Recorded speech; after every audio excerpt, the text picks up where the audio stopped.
YouTube, what up? Hygro Hybrid coming at you with a very, very essential video.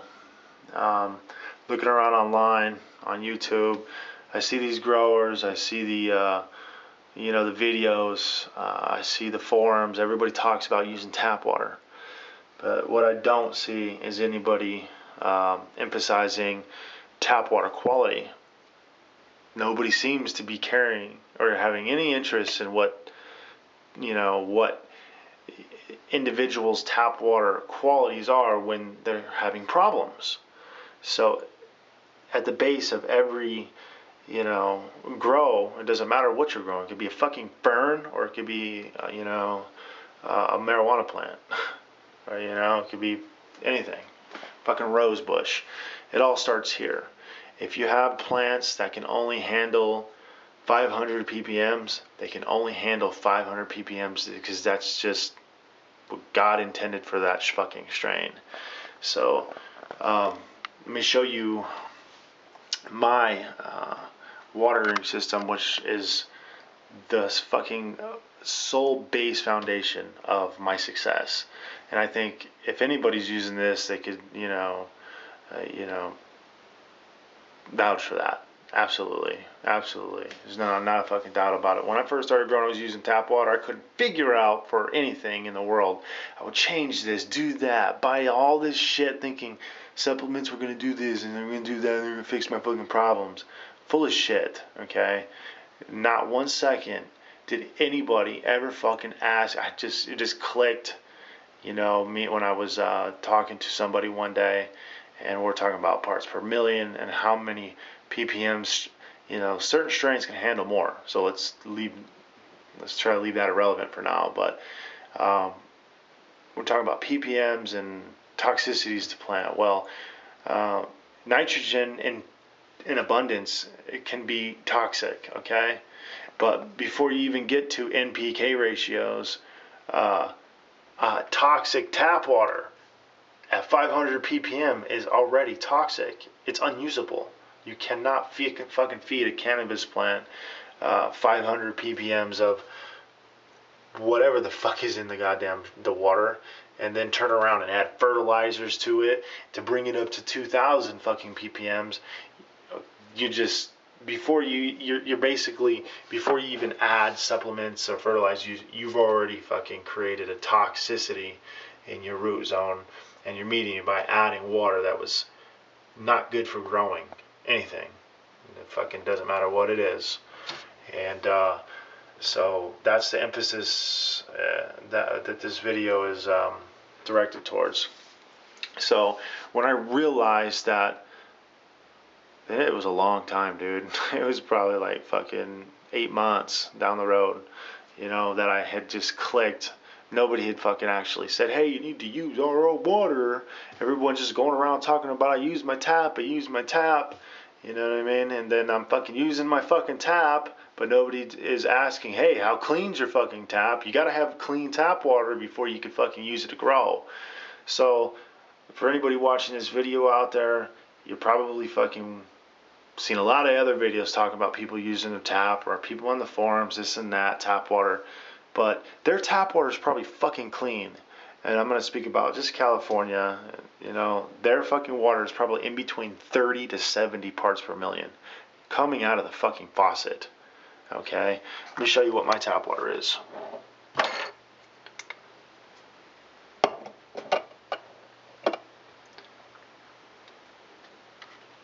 $445.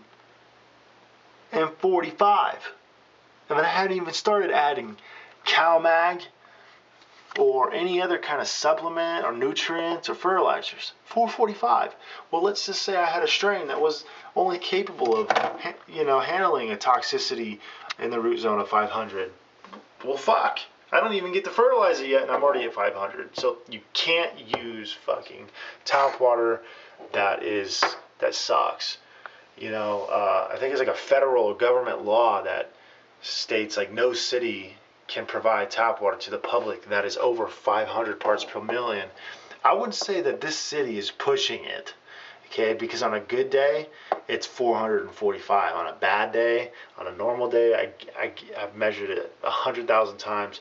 It's usually around 480, 485, 490. They're pushing it to the extreme of fucking government fucking standards. So fuck them. Anyway,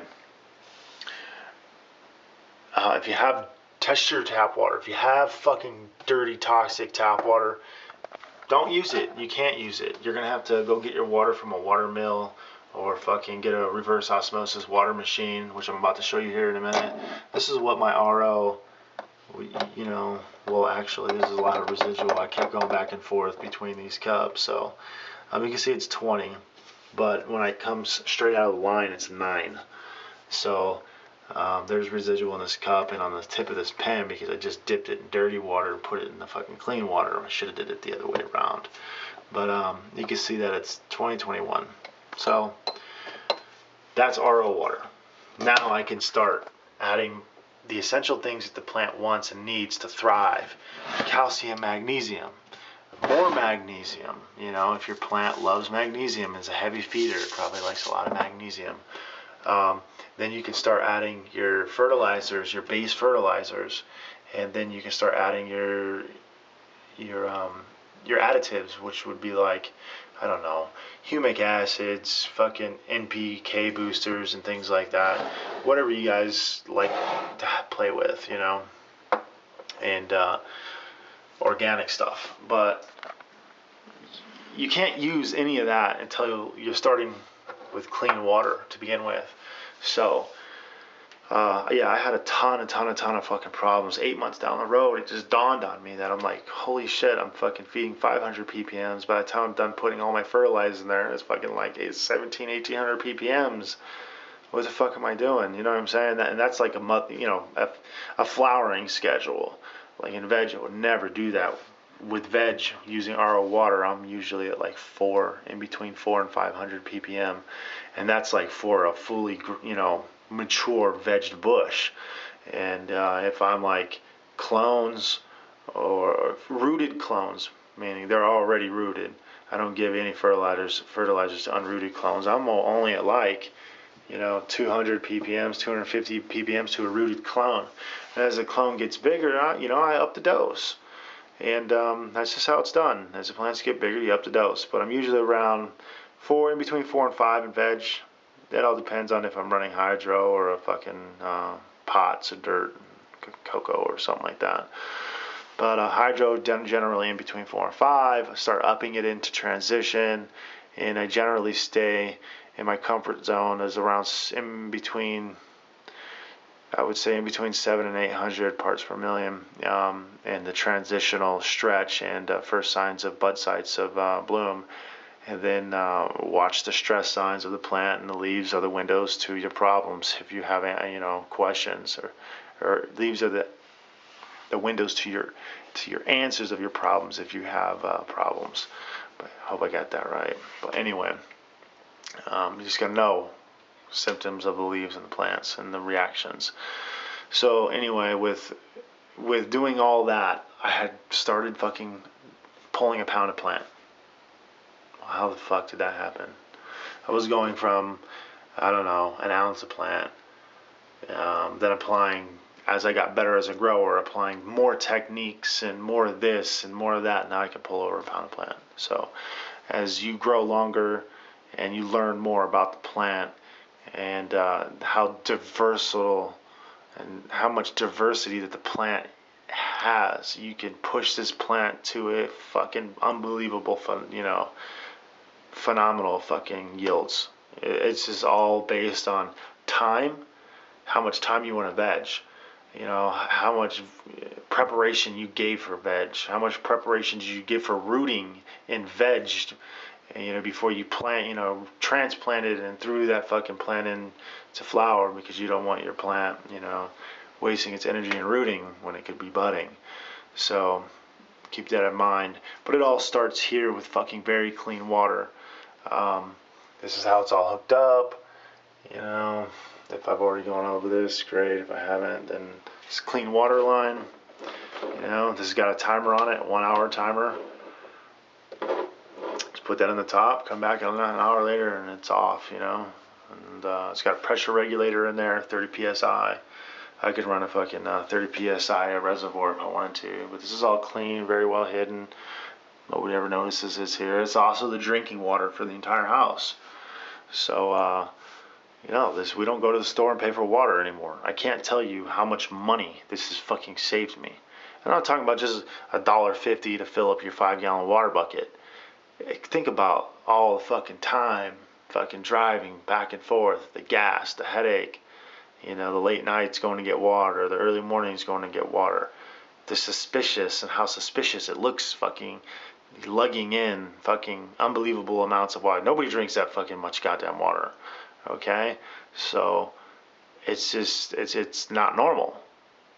And not only is it not normal, you don't ever have to go to the fucking store to get water. It's right here. It's your fingertips.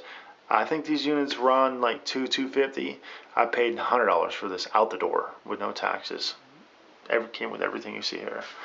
Other than the plumbing, I do all the plumbing myself, but just this unit here and the valves and things like that it came with.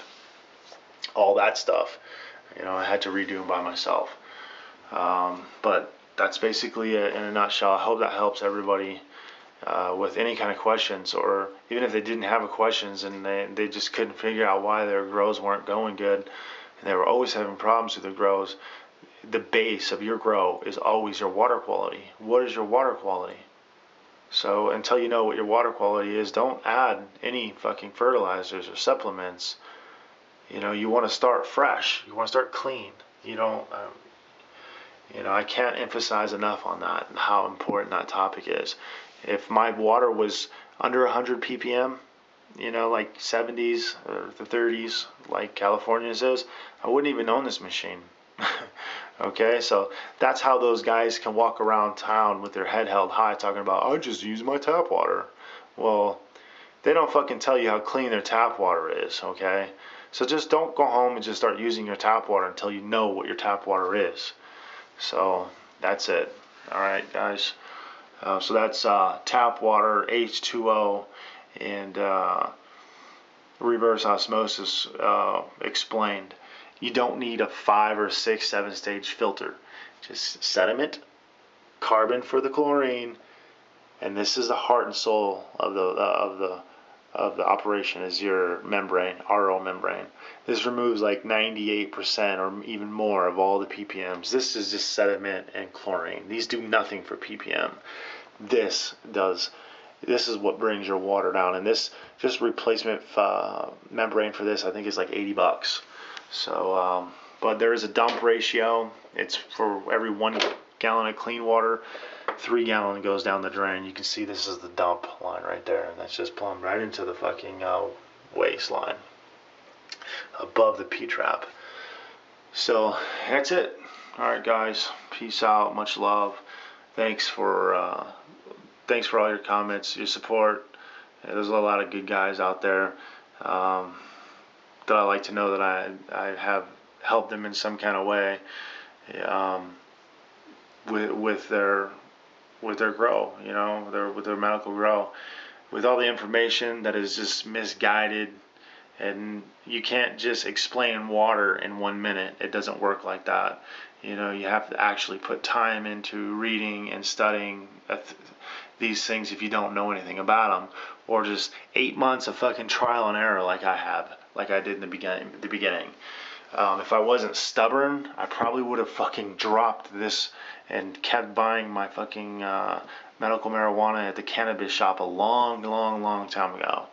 But because I had that personality of I never give up under any circumstances. That's just me. I just never give up. I'm gonna fucking, I'll die trying to learn how to do this correct. You know, then I would have never fucking figured this out and stuck with it. So that's it. So make sure your water's clean. You don't have to go crazy. You can buy a cheap Japanese model. Doesn't have to be hydrologic. They'll both do the same thing. As long as it's got this fucking membrane up here, your water will be 10 ppm. And I don't suggest you buying one of these if your tap water is under 100 ppm anyway. don't even bother with it. You can just go ahead and use your CalMag and you'll be fucking cool. Cool as everybody else in California, alright? So, alright guys. Much love. Peace out. Thank you for all your comments, your support, your subscriptions, all the nice things you guys got to say, all the feedback that I get from you guys. I like to help everybody, and I get a lot. So I got more videos on DIYs coming up because I get a ton of requests on DIYs. So stay tuned. Alright, peace out. Tap water, RO explained.